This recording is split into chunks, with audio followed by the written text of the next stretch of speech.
everybody. How are you? Good. Oh, come on, stronger. Good. Are you all right? Okay. I'm going to wake y'all up. You know, I listen to this panel, and I'm saying, why am I here? We've got a CEO, we got a, councilwoman, and then we got Norm, history. I'm not calling you old Norm, okay? Just history. There's a lot to be said about tribes across the nation. We use any way we can find to help our people. And one that came before me, then Norm was there at that start, and that was called Public Law 102-477. As a citizen Potawatomi nation, we took advantage of that. We weren't the first up to the plate, but we weren't far behind. This law took effect in 1993. In 1996, we started using it, and I came on board in 97. So I don't know the world outside of 477, not as a person that's operated a program outside 477. I only know 477. We call it that for short. I do learn things. Section 166, WIA grantees, WIOA now. I have to know what's different to be able to know what I can do that they can't. And there is a lot that a Public Law 102-477 can do. The key is we design what works for us. And there you go. These pictures, I'm just going to let them run in the background, and then I'm going to talk. We decided a long time ago to commingle legally federal funds from Department of Health and Human Services, Department of Interior, BIA, and Department of Labor. But we've been pushing that envelope and expanding it. And we have 9 different programs at 477, grants, individual, put into Public Law 102-477. The reason we choose to do it that way is that we get to have one plan, one budget, one report. We have administrative savings, and we turn around and put that back in more services to our people. Early on, it's been a while now, 2001, December 2000, the law changed slightly. It allowed direct economic development activities or funding in 477. One of the first things that we funded actually was our grocery store. The tribe was putting together a grocery store. They leveraged dollars here, they leveraged dollars there. They put in the parking lot with transportation dollars. All these things were happening. But the law changed for Public Law 102-477. We said, can we help? Can I come forward with money for you? Can we help you train those people that you're going to put to work there? So that's something we were able to do. We actually put cash to that employer. And you talk about a mindset shift. We fought back and forth over a table how to change. And we being the director, Carol Clay Levi, and myself, and our self-governance director, Rhonda Butcher. Literally, Carol and I were doing this, and if you ever see me do that, that's not a good day. And if I start doing this, I'm getting really stressed. But then pretty soon I let my hair go. Leave it alone, it'll stay in that way. We went back and forth and realized we were trying to qualify an individual. But on economic development, you don't qualify an individual, you qualify a business. And in terms of you councilmen, you don't go out there and invest in a business without a business plan, a chance that it's going to be successful. Somebody's evaluating it, somebody's looking at the plan, and someone's saying, hey, this is a good risk. Well, in 477, that's exactly what we do, but we had to wake up and smell the roses and say, wait a minute, why am I trying to qualify the people they're hiring? I just have to qualify this business is going to hire my people and get them jobs, get them training. So that's one of the things that we did at 477 is we worked at that. Of course, it was a home run. We've done other things at the tribe, whether that's health-related, investment, First National Bank, we own it, we manage it, it's ours. Again, in the First National Bank, there's something else that we do. We also, about the same time as this economic development 477 happened, we had the community development corporations came into play. For our tribe, first one came up, and then it became a CDFI. So we worked hand in hand. The first thing we used to do was actually give out those business grants from our department. But hey, Carol and I are smart. Two of us said, whoa, wait a minute. We are not the people to be qualifying the business. We go to the vice chairman, we go to self-governance, say, who do you think we need to invest in this year? But then we took the load off them and said, that's what CDFI does. So we used the money, and we created a revolving loan pool. I say revolving. We built it up to a level we're comfortable with, and we're not going to put more money in it. They loan it out. They charge a percentage to the businesses that they fund, enough that they can afford to pay the management of it. That's all they make on it. And as that business pays back, it goes back in. So a revolving loan pool was created with $477 and is in play right now at our CDFI. We do a lot of things, whether that's community. Here's a home run for the tribe. They actually built a softball field. I understand how much dollars it took to get it started. And quite honestly, I was told that before they had actually finished one season, they completely paid for the cost of building this. And right now we have people coming from across the state, even across the nation, to play in these fields because they're considered one of the best in the state. And they want to be there, and they want to be there even this next weekend, they're there. The casino for us is another, we look at it as seed corn at the tribe. We don't believe in putting all our eggs in one basket, if you will. We take the profits from the casino, we reinvest, but we're also spreading those as a tribe. And that means that we're taking those and saying, you know what? A diagnostic imaging system that we could build at the tribe, that the clinic could send people instead of sending them an hour away to get this service done. And all of this community in the area that's being traveling an hour to 2 hours to get this imaging, why don't we do that? So is that happening? Yes, the plan is written and they're working on it now, creating a diagnostic imaging system. So for us, casinos is simply seed corn to grow the tribe. You can't just grow the tribe business-wide without taking care of other parts of it culturally. We also have a Culture and Heritage Center, and we're doing more and more every year to expand and grow our people.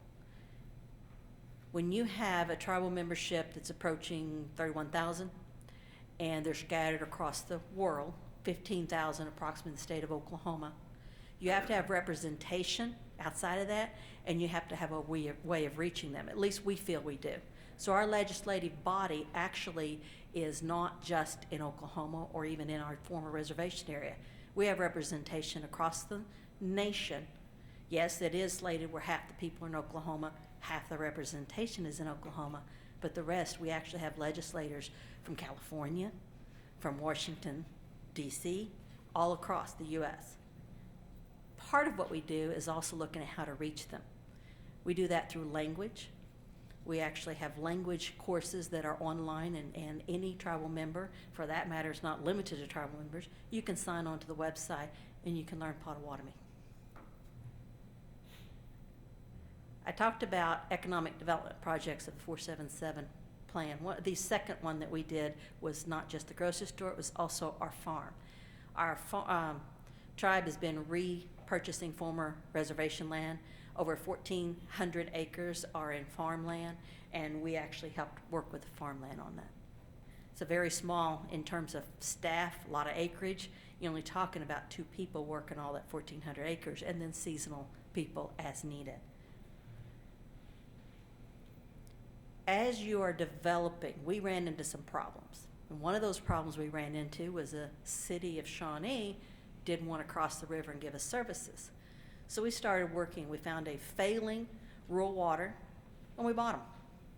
So we now are a rural water district that we operate, and we put in our own lift station, sanitization system, because that ball field that you saw would not have happened if we hadn't have done that. So you're battling all the time, but you have to keep looking at ways that you can set the infrastructure and the ways that that workforce development will continue to grow. 477 is just another way to step up to the plate. The latest innovation in 477, wind, if you will, is DHHS has finally agreed, after many years of pointing out to them, that CSBG, Community Services Block Grant, It's employment, training, and related services. Well, they allowed, beginning in October 1 of 2017, or 2016, that we could put CSBG in 477. 7 tribes rushed to the plate. One of those tribes actually beat the CSBG folks on how they thought it ought to go, so they had to redo it to get their count. But we put in for CSBG to be in 477. By law, the federal agency should have answered us by September 30th. We all 7 of us have not received an answer yet, although the back rumor is I think 6 of us are going to be approved. And we're in that 6. That are going to get CSBG in 477. When you help people get a job, you look across the board. And each of these ladies told you, you've got to have an impact, and you do it at multiple levels, whether that's the kid that is in grade school and you start teaching them about soft skills, or whether that's the college graduate. So you're working with them to get their GED. You're working with them to become future leaders. Our tribe did a Potawatomi leadership program. We've been doing that for many years, over 12, 13 now. It's one of those places where I was in a meeting this time, but I wasn't paying attention. I was on those people talking in the back. Well, now I'm house mom, the Potawatomi leadership program. So for over 10 years, I have been the house mom. And I move into this house for 6 weeks in the summer with these teenagers. They're all CP and tribal members. We're teaching them to come to what the tribe does, what the legislature does, what the judicial system, the health system, and they're taking leadership roles. If not at our tribe, they're doing it across the country. Some of them are coming home.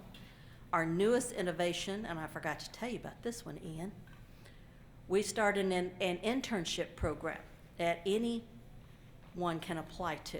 We haven't actually limited it to Native Americans. Majority of them, I think they've had one non-Native, the rest were Native Americans that have applied because we really haven't advertised it. They're applying to come work at the tribe, and we're actually putting them through a training position. And this is partnering with our 477. It's a work experience program from our standpoint. We don't fund the non-Native, by the way, but we're helping them get a job, get an education in a specific program area, be that roads, engineering, health. We're helping them get in that area and learn. Some of them we expect, in fact, one of them did that this summer and is already hired in Indian Child Welfare. She's going back to college, and she's coming and working part-time at the tribe. You have to think outside the box. And sometimes that does mean getting out there and doing boxes, as you see in this picture. Social services. Come holidays, we have a lot of people that would go without sufficient food for the holidays. So we actually take it on and take up donations across the tribe, and then we actually serve people in the community. They get a Thanksgiving basket, they can get or box, and they can get the same thing at Christmas. But we don't take just anybody walking off the street. Some other agency, whether that's our tribe or other social service agency, even this local schools, will say, I need so many for so many families, and we said we can accommodate. We served over 150 families each of the last 2 holidays. Jobs created, this has a little list of those. A lot of jobs created over the past 10 years that we have done economic development as part of our 477. It's tiny print, but I hope you can read that.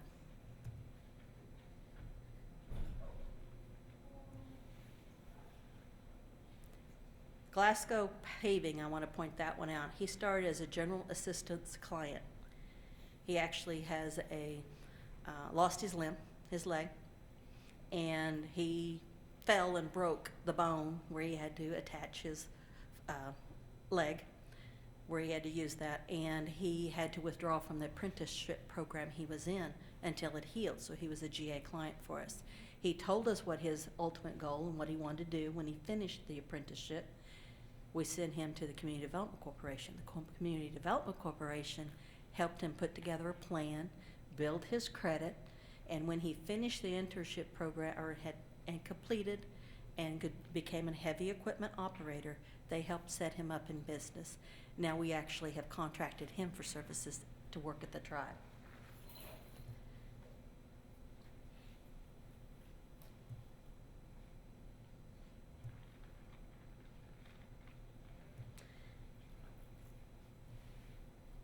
Just remember, we're all related, whether we're helping CPN tribal members or any other tribe that lives in our area or with one of our service areas. You heard about the programs and the things we do and the expansion. You know, there's some wannabe programs that we want in 477. You know, Cook Inlet, I see Gloria and I see Lisa over here, and I know they want voc rehab. I want LIHEAP, Low Income Home Energy Assistance Program. Right now they're telling me no. That's not employment and training. I have to argue differently. It's employment training and related. And who do you think I'm serving? Those very same people that were getting Community Services Block Grant, those very same people that are low income getting employment and training services. So I'll take CSBG and I'll come back and fight another way for the LIHEAP. We're going to win that one. We have proposed to take this from Public Law 102477 demonstration project to actual law, and that was passed in the Senate this summer, in July, I believe. And we have it before the House. We have something going on in the House, not quite sure where it's coming from, but H.R. 329 has been introduced, has been all the right words, rated, et cetera, and all of that. And now we have a couple of subcommittees wanting to question it. I don't know the answer. If I were going to pick, I would have to say HHS has got somebody they're talking to and say, stop them. They're going to take my other program in, 477. What does it matter to the federal government? Their role should be to help us succeed. Who knows better how to succeed except the tribes who are doing it frontline, what works for them, and what they need to make it successful. I'm sure I scared the heck out of CSBG when I asked for waivers, and I'm quite sure they're going to come back and answer me eventually and deny them, but I asked for waivers. And that's another thing. This going into law would allow us even stronger to come for waivers. In other words, stop telling me I need a 5% administrative cap. Where do you get 5% is what it costs to run this program? You're charging, the tribes are carrying the back of CSBG program, they're carrying the weight of running it, LIHEAP program, and where did you get the cost 5% to administer? It doesn't. It costs a lot more. We as tribes had negotiate every year an indirect cost rate. So honor our indirect cost rate. That's part of what's in this law. We tell them that. I'm sure they don't like that because they freak over that. But we've actually have to negotiate it. We have a proof of why it costs that to run a program. When you try to grow your workforce, you have to look at what's out there and what needs to be done. We started a long time ago, and this actually started with Public Law 102477 and a feasibility study that we helped secure. And then it has grown. We now are opening up an old railroad track. It's actually new, in good shape. And we've been working at that for some time. Iron Horse is what we chose to call it. And it is actually approaching, we've created an industrial park there. They actually are marketing it now, and we will be seeing fruition of it shortly. It's also a Hearth Act, is a trade, what is the right word I'm looking for? Foreign trade zone designation by the tribe. So as a tribe, when you're looking at that, you also need to look at designating foreign trade zones, because as a tribe, your reservation is. All of these things at our tribe is how we got successful and how we're working at it. This is part of the Hearth Act. Another thing that we did, and I don't have any slides of it, is the BDC gun room. We actually have a building built by a tribal member on tribal land, and they actually are doing quite a good booming business is what I hear. The impact of the tribe in 2000 to 2015. We went from 10 million impact to 513 million in 2015. So we've grown a lot, but it isn't by putting our eggs in one basket. It isn't by looking at one thing alone. It's looking up and down the spectrum, whether that's investing in tribal members, $5 million this past year in educational scholarships, whether that's investing in tribal members starting businesses and economic development at the CDFI. You have to have basically a multi-pronged approach to business development. And I think that pretty much covers my part of the presentation.